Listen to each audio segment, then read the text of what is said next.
Sanibona, my students. We recently did a topic on area and perimeter. We spoke about how to calculate the perimeter and area for a square, a rectangle, a triangle, and as well as a circle. So now, sizokwenza-ke ama-practice problems to see if sizokwazi ukuyisebenzisa leya information in practice. Okay, let's go. So la bathi we need to calculate the area of the following shapes. Okay, so can you see we have a rectangle, although it looks like a square, but it's a rectangle because ama side lengths akhona, they are not equal. Then we have a triangle, a circle, and a semicircle. So qala lana. Remember, we're just calculating the area. Okay, so we know that the area to calculate a rectangle, we say length multiplied by breadth. And what is the length? The length is going to be the longest side.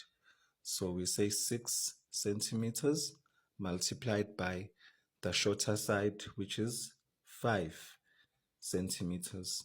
And 6 multiplied by 5 usinikeza u-30. Centimeter multiplied by centimeter gives us centimeter squared. This is very important to also multiply ama-units so that uzobona ukuthi i-answer mele ikhiphe i-unit of measurement enjani. Alright, so that was very simple and basic. Let's move on to a triangle. We know that the area of a triangle is calculated by using half base multiplied by height. And Sasha said the height that we are talking about is the perpendicular height. So it's the height from the highest point of the triangle perpendicular to one side of the triangle. So lo 4 centimeters lo we base, then lo 12 centimeters is our height. So all we need to do is substitute. Sifaka half, we open a bracket, we say i-base yethu 4 centimeters. Please faka ama-units when you are substituting. Then we say multiplied by, if you like, you ungangayifaka i-bracket yesibili ufake multiplied, it's up to you. Then i-height you 12 centimeters. What I'm saying is ukubhala like this, half multiplied by 4 multiplied by 12 is the same thing. Lento engiyenze phezulu. I just prefer it to write it like that. Okay, so what we are doing is we are saying what is half of 4? Half ka 4 u2. Then u2 multiplied by 12 is 6. Can you see that ngiqala ngama numbers? Then I move on to units. Ngino centimeter multiplied by centimeter, which will give me centimeter squared. So the final answer, wait, what did I say? Half of 4 u2, then 2 multiplied by 12 is 24. Why am I saying 6? 24. Yeah, so this is 24 centimeters squared. Okay, then we move on to a circle. Kasi. We know that calculator area for a circle, we use the formula pi r squared. Okay, and siyayazi i-value ka pi ukuthi iba u3,142, but this is the rounded off value ka pi. Obviously pi awuyona le value. So we take pi rounded off, then we multiply with the radius. Okay, we multiply with the radius, which is the same as putting it in a bracket. Radius yethu nansi la. Kumbula i-radius, it's when you draw a line starting from the center and you go to the edge of the circle, which is the circumference. Even if I draw another line from the center and go this way, this will still be equal to 1 centimeter because ama-radius ayalingana wonke. So-ke ngizoba no-1 la centimeter all squared. Okay, then I will start with the number. What is 1 squared? 1 times 1 is 1. Then 3,142 times 1 is 3,142. What is centimeter squared? It's the same as saying centimeter multiplied by centimeter, which will give us centimeter squared. Okay? So then we are done with the area of a circle. Here we have a different story. We have half of a circle, half a circle. This is what we know as a semicircle. Okay, so this is a semicircle because usemi uchaza ukuthi half or half. Hey, nasi spelling isingijija. Half. Even if uzwa bethi mina ngihola emsebenzini semi-annually, kusho ukuthi leyo muntu uhola njalo ngo-half kanyaka, meaning uhola every 6 months. If uhola semi-monthly, kusho uhola after half a month, which is every 2 weeks. Okay, so semi chaza ukuthi half. So wenza njani-ke? We are still going to use the area formula for a full circle. But what are we going to do kwi-answer yethu yasekugcineni? So i-divide ngo-2. Wangithi ngoba sifuna ithina u-half wala. Okay, so we are going to say i-area ke yala of a semicircle izolingana still kusawona u-pi r squared. Kodwa u-pi r squared onjani?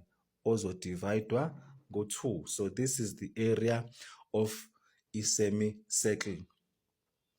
Then asiqhubekeni-ke. So bese sithi-ke sesiyawazi upi, angithi sithe upi u-3,142. So ngizoba no-3,142 multiplied by the radius. Ubani radius yala? Here abanginikezanga i-radius, banginikeze i-distance yokusuka from here ngize ngiyofika there. And we know that whenever you draw a line starting from one side of the circumference and you pass the center of the circle, udlule uziyofika on the other side, lo line so ubiza ngani? Nge-diameter. So lo 6 centimeters is actually u-D wethu, i-diameter. Kanti formula does not need i-diameter, it needs i-radius. But that is fine. Thina siyazi vele ukuthi i-diameter ilingana nama-radius awu-2. And we know that i-radius ilingana ne-diameter edividwe ngo-2. So ama-radius awu-2 ukusuka la uze la i-radius, nokusuka la uze la enye futhi i-radius. Ama-radius amabili azokunikeza i-diameter eyodwa. Futhi lama-radius sishilo phezulu sathi kanjani? Ayalingana. So kusho ukuthi lo 6 centimeters kumele simhlukanise kabili khona sothola ukuthi ubani i-radius. And u-6 divided by 2 kwenza bani? Kwenza u-3. So that means i-radius yethu iwu-3 centimeters squared. Then yonke lento ezophuma laphaya sizobe sesiyidivide ngobani? Ngo-2. Okay, then we are going to simplify further. Sithi lapha phezulu sino 3,142 into ubani u-3 squared u-9. Ubani u-centimeter squared u-centimeter squared. Sivale. Yonke lento soyidivide ngobani? Ngo-2. Then-ke since I'm running out of space ngizovele ngiyibhale yonke i-answer isiphelele. But what you need to do is first simplify i-numerator wenze lo ya 3,142 multiply ngo-9 bese ukhipha i-answer uyenze ibe over u-2. Then-ke kwi-step sokugcina yilapho usuzobhala khona your final answer. So i-final answer-ke leyo ubuzobe usuyibhala wena bizoba ubani? Izoba u-14,1 depending ukuthi bathe round off to how many decimal places. usually you will round off to 2 decimal places. So 14,139 becomes 14,14. Ama-unit of measurements athini? Athi centimeter squared. Nansi i-area yethu. Okay? The area of a semicircle. Okay, let's move on to the next question. Number 2. Usibuza nge-volume. Okay? Now, here, sino swimming pool at a school. Lawa ama-dimensions of swimming pool. Ama-dimensions sikhuluma nge-length, i-depth, i-width, i-height, i-breadth. All of those things are referred to as ama-dimensions of a shape. Nanku ku-swimming pool wethu. Lo swimming pool une-length ka-15 meters, une-depth ka-1,3 meters, ne-width ka-5 meters. If you want to visualize this, izobukeka something like this. Swimming pool wethu ukanje. Khumbula ku-swimming pool njengoba unama-dimensions awu-3, that means we are not dealing with the 2D shape. Sidila ngani nge-3D shape. So-ke u-2D shape ilento le, this is 2D. U-2D shape uba nama-dimensions awu-2. Bekuzoba i-length ewubani? I-length yethu ewu-15 meters, mese siba nani? Ne-width yethu ewu-5 meters. This would be just u-2D. But manje we are adding something. Ukuba deep, ukushona kwalo swimming pool ukuthi u-deep kangakanani, i-depth leyo. Leyo depth-ke leyo isizodala ukuthi sibe ne-shape ewu-3D like this. So uyabona? Isizoba u-3D na-ke le shape. Why am I drawing a solid line? Isizoba u-3D na-ke like this. Okay, nanku swimming pool wethu. I-depth, ukushona kwawo, nansi la, i-depth 1,3 meters. Kusho ukuthi yilo, nangu 1,3 meters. Okay, so basically ubude lobu, i-height liyaya, in other words. Now, how do we calculate the volume of any shape? Because basifuna i-volume la. I-volume of any shape, you take the volume. So let's start with V. If volume is going to be equal to the area of the base multiplied by height. Always. You take the area of the base yaleyo shape, then you multiply it with the height. Le swimming pool yethu ine base enjani? I base ngikhuluma ukuthi ingaphansi layo liyini, liyiphi shape. Nansi swimming pool uvulekile la phezulu angithi khona kuzongena amanzi, but lapha yaphansi at the floor, nansi ya i-floor yalo swimming pool lo.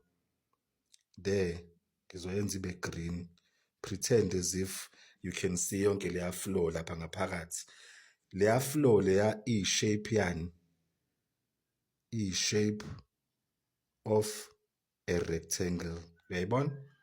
So-ke ingakho-ke sizosebenzisa i-area of a rectangle ngoba i-base yakhona iyini?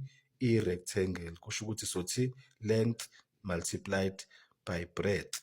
Ngoba siyazi ukuthi uma ucalculate i-area ye-rectangle usebenzisa u-length times breadth. Mese sothi-ke multiplied by height. La kuthina i-height ubani? I-depth. Iyona i-height leyo. So multiplied by height. Nanso-ke i-formula to calculate i-volume of a rectangular prism.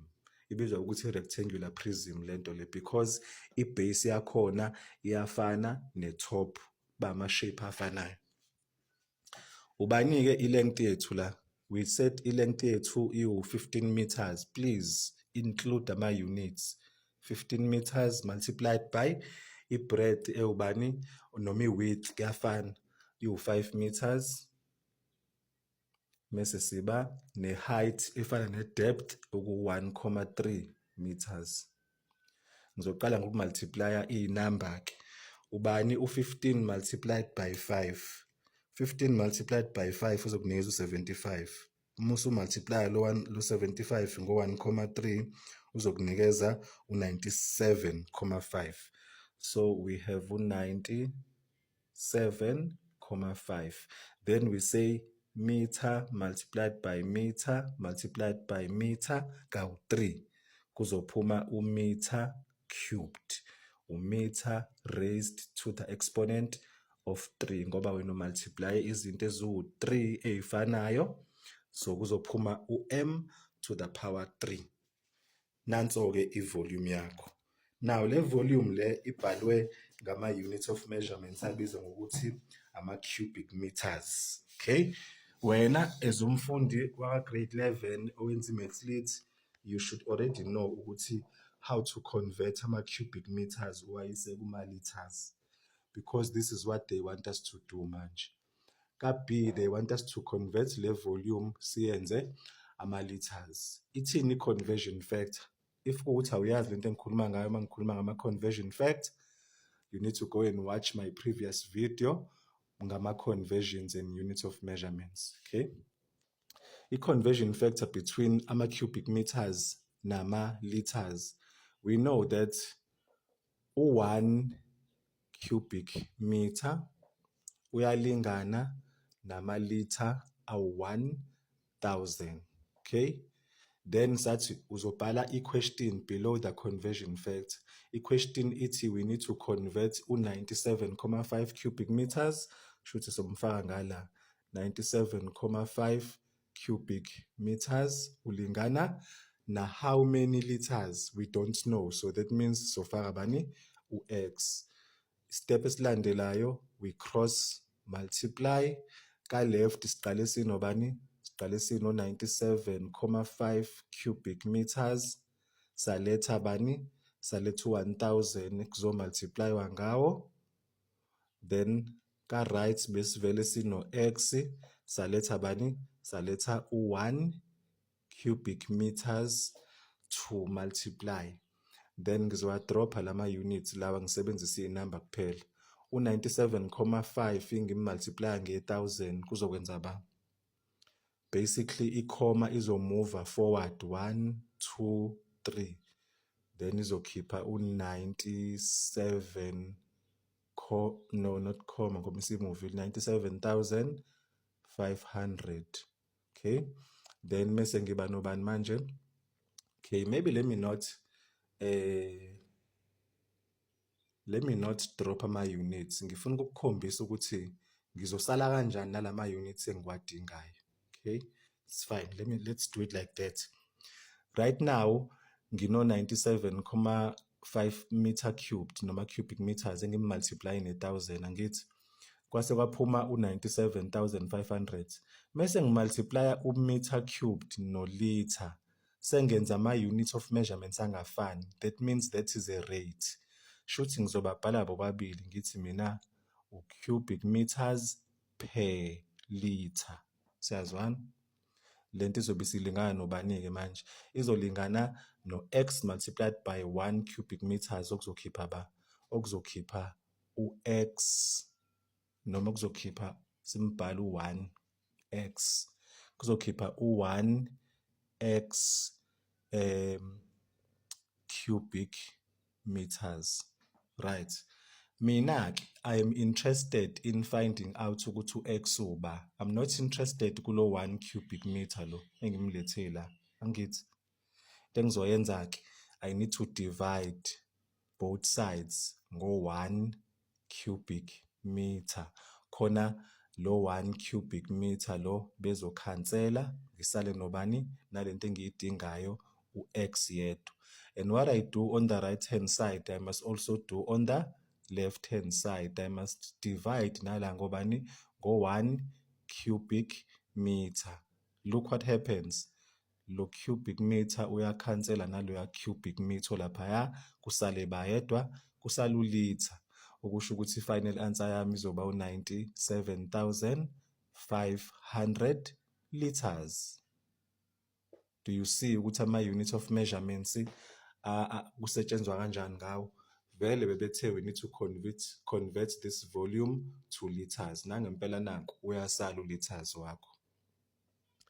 bathi-ke manje asiyi-convert siyenze ama-kiloliters. Hawu, thina we know that kahle kahle u-1 cube kukuwena ukuthi you can either convert lo 97,500 liters umenze abe ama-kiloliters noma uconvert loyaya u-cubic meters umenze ama-kiloliters. So I will shorten this out and say I know that 1 cubic meter ulingana nobani? No 1,000 liters. At the same time ngiyazi futhi ukuthi u-1,000 liters uyalingana no 1 kiloliter. Therefore, if kuwukuthi u-1 cubic meter ulingana ne-1,000 liters and futhi u-1 kiloliter nayo ulingana no-1,000 liters, uyabona ukuthi sesinezinto eziwu-2 ey'lingana nento eyodwa. U-1 cubic meter ulingana ne-1,000 liters. U-1 kiloliter ulingana ne-1,000 liters. If two things are equal to the same thing, then those two things are also equal to each other. Isho njalo i-maths. That means that u-1 cubic meter must be equal to u-1 kiloliter. I-maths ithi, if ngino-A olingana no-4, ngibe no-B olingana no-4, kusho ukuthi u-A uyalingana no-B ngoba bobabili balingana nento enjani? Nento eyodwa. Iyona into esikhuluma ngayo la. So, you have made your life very easy if you did this. If 1 cubic meter ulingana no-1 kiloliter, kusho ukuthi-ke u-97.5 cubic meters ulingana nse no-97.5 kiloliters. So-ke ngizobe sengithi-ke mina, shoot lento ithi u-97.5 cubic meters is actually equal to the same value, 97.5 kiloliters. There, done. You have converted into kiloliters. Okay, sesiyaqeda. Let's go to the second to last question. Here, sine pump rate. Kusho ukuthi kune pump efaka amanzi ku-swimming pool, okay? And i-rate yakhona ithi 2 liters per second. That means that le pump le ipampa u-2 liters wamanzi nge-second. Shuthi ngo-2 seconds kuzobe sekhona 4 liters wamanzi. Ngo-3 seconds khona 6 liters wamanzi, and so on. How long? Umbuzo uthi how long? Shuthi we are looking for time. How long would it take to fill up the pool in hours and minutes? To fill up the pool, shuthi we need to know ukuthi u-swimming pool ugcwala ngamanzi angakanani. Fortunately enough, sesicalculateile i-volume. Nansi i-volume ya-swimming pool. Sishilo sathi u-97.5 cubic meters. Ofana nobani? Ofana no-97.5 kiloliters. Nansi into egcwala ngawo. Okay, but ngoba la i-rate yethu isebenzisa u-2 liter, isebenzisa ama-liters, nathi asithatha i-volume enani eyama-liters, asisebenzisa u-97,500 liters. Ngizobhala i-conversion factor. Always, conversion factor you will never go wrong with this. Ngizothi mina, if u-2 liters engena per 1 second, pho u-97,500 liters uzongena ngama-seconds amangaki? Khumbula ukuthi bathe i-answer yabo bayifuna in hours and minutes. Ngizoqale ngiyenze in a second, mese ngiconvert ama-seconds, ngiwenza ama-minutes, mese ngiconvert ama-minutes, ngiwenza ama-hours. Okay? So istep esilandela la, u-cross multiplier, ngizoba no-97,500 multiplied by 1 is equal to x multiplied by 2. 97,500 times 1 is just 97,500 equals to x multiplied by 2, 2x. To isolate 2x, ngizodivide ngo-2, ngiphinde ngidivide ngo-2. laba bazokhansela ngisale nokuthi u-x ulingana no-97,500 divided by 2 okwenza u-48,750 seconds. Khumbula ukuthi phela into engiyifunayo la ama-seconds. Now, i-answer yami abashongo ukuthi how long would it take to fill up the pool in seconds. Bayifuna in hours and minutes. So now ngisihlayela umsebenzi wokuconverta lo seconds lo ngiwenze ube yini ama-minutes. Then from ama-minutes ngiyisa kuma-hour. I know that one minute, no, yes, 1 minute khona ama-seconds awu-60, angithi 1 minute is equal to 60 seconds. Therefore mangifuna ukuthola ukuthi-ke ama-seconds awu-48,750 azoba ama-minutes amangaki? How many minutes? Ngizokwenza i-cross multiplication. Ngibe no-x omultiplywe no-60 which is equal to 48,750. Then u-x multiplied by 60 kuzophuma u-60x equals 48,750. To isolate u-x we divide by 60. To cancel out u-60 kusale u-x yedwa. Nala ngizodivide ngo-60. Ngithola ukuthi ama-minutes ayila awu-812.5 minutes. Angiqedile-ke njalo.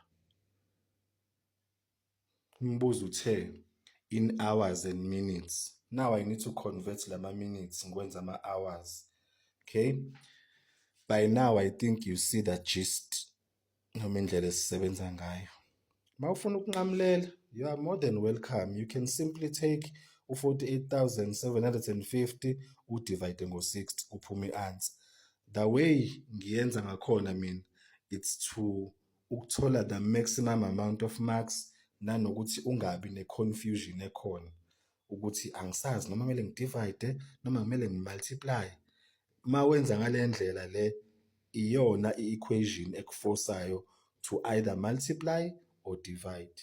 Okay, so ke for the purposes of ukuqedelela lo, we also know that if we move from ama-units amancane uya kuma-units amakhulu you divide.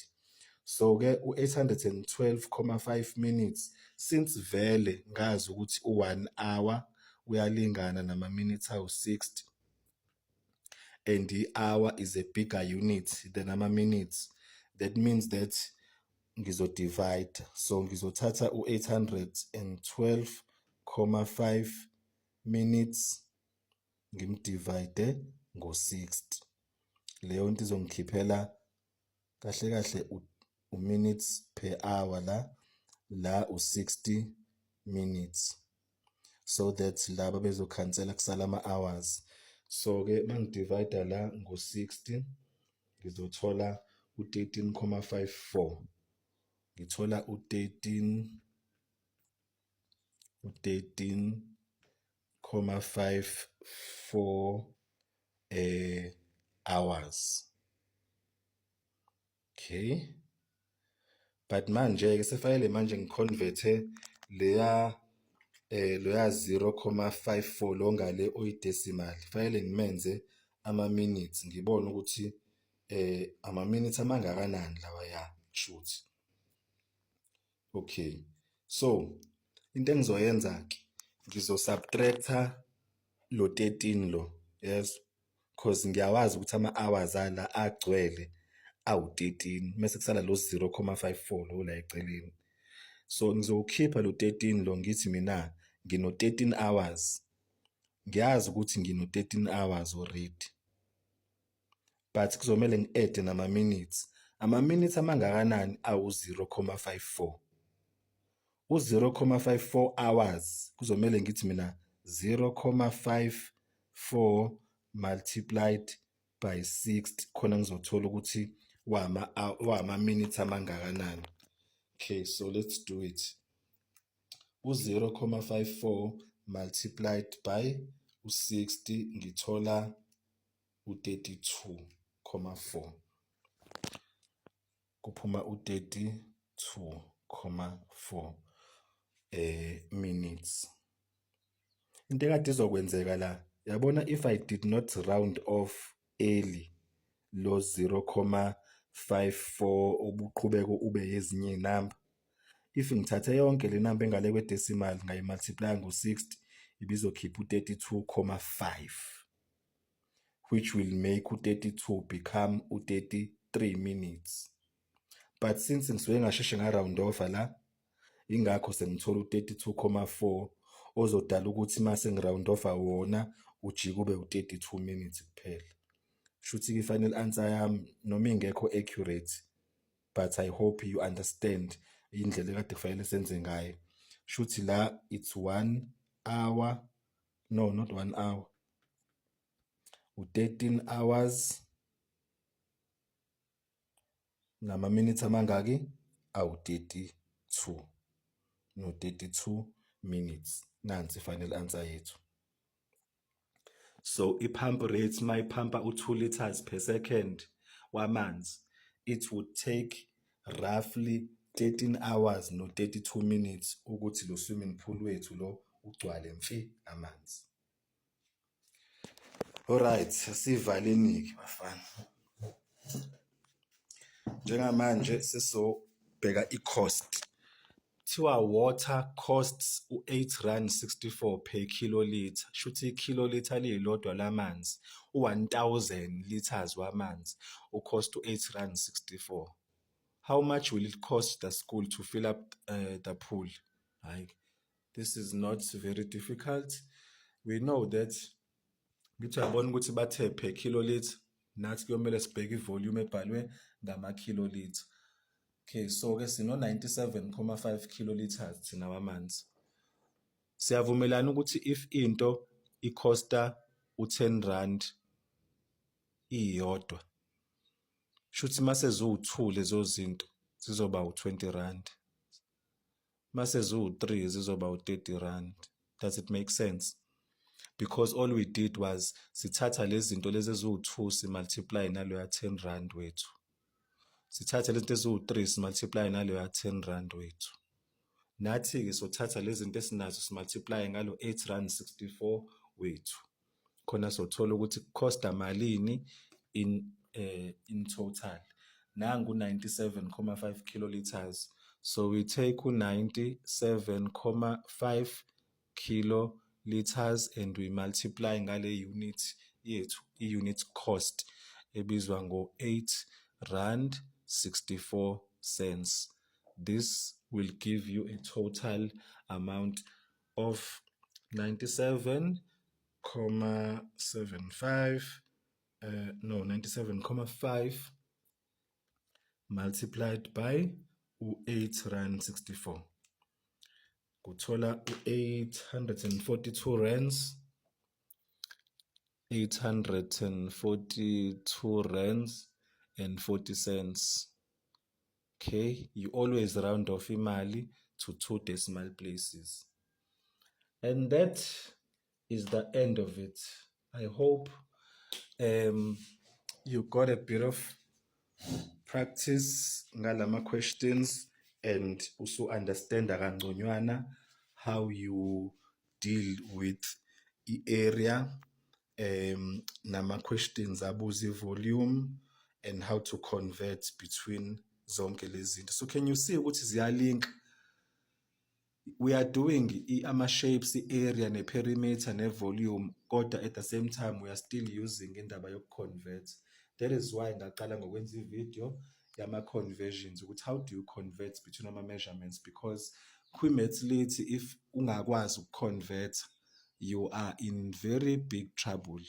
You need to be able to convert ama-units of measurements mawumfundi we-maths, so that wonke la amanye ama-concepts alandelayo you will be able to grasp them much easier if ukwazi ukuconvert ama-units. Okay, so this is what we did.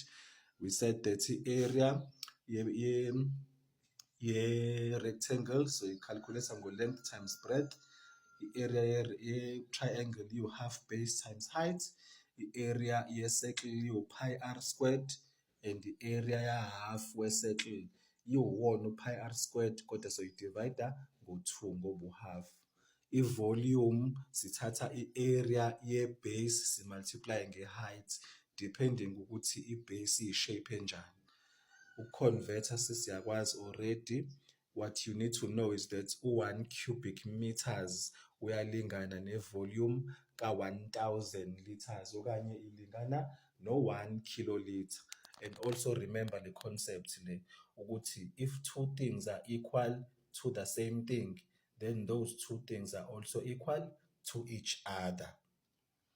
Then ama-rates laphaya, we still did the conversion, and please note that the answer le is not accurate. I-answer yala kahle kahle ibidinga ukuthi kube u-13 hours and 33 minutes.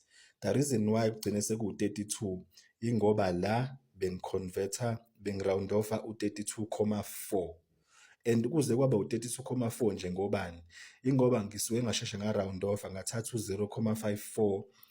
Let me show you this. Ngikhombise nje la u-812.5 ngila manje siqala la. U-812.5 ngimdivide ngo-60, nansi i-answer ephumayo, ngiyayibona u-13.54166667. mina ngayi-round off ngathi u-13.54. It's fine if kukuthi this is the final answer, but this is not the final answer. Safanele ngiyithathe le answer ngiyoyisebenzisa. Ngase ngenza njani mina? Sekumele manje kulo 13.5 ngisubtract u-13 hours khona ngizosala nale mfalakahlana liseceleni. Ngamkhipha u-13 hours. Nansi into kade kumele ngiyiconvert. Uyayibo lento esesele la manje u-0.54 times 60. Kahle kahle bekungamele ngithi 0.54 times 60. Mele ngitimes yonke lento ekanje enama-decimal aphelele ngo-60 times 60. Do you see that difference? Kuphuma u-32.5. Mawuround offile phuma u-32.4. Uyabona ukuthi u-32.5 bengizomthatha mina ngimround off ngimenze abe ubani? Abe u-33 minutes. But inkinga sekuvele kwaphuma u-0.4 odala ukuthi ngiround down to 32 minutes. So please bandla lento ikhumbule. I-answer mawusazoyisebenzisa in further steps kwi-maths ungayi-round off, please ibhale in full ngoba ekugcineni i-answer yakho iyashintsha ibe inaccurate mawusheshe wa-round off. Okay, and that will be the end of our practice lesson. Sizobonana in the next video. Ngiyabonga kakhulu. Bye.